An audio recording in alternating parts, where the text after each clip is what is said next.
bypass लाग्छ है यार सिधै देखाउनु त देखाइरहेको छ कि यो हरियो हो क्या माथि चढाउने हो क्या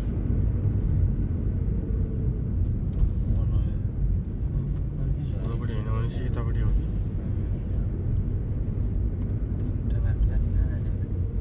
चोकमा एक्सप्रेस यतापट्टि होइन यता त माथि चढ्छ यता माथि चढ्ने हो यो अच्छा त्यता नि झुक्किन्छ क्या यहाँबाट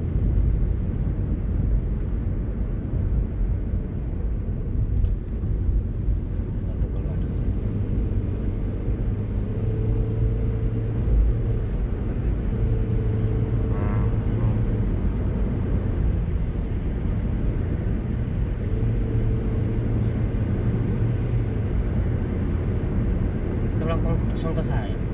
यही लसन है क्या यही होला जस्तो लाग्यो मलाई सङ्कस भन्थ्यो त होइन यही हो यही हो यही छिरोमा हो यही चाहिँ खालि लसुन भन्यो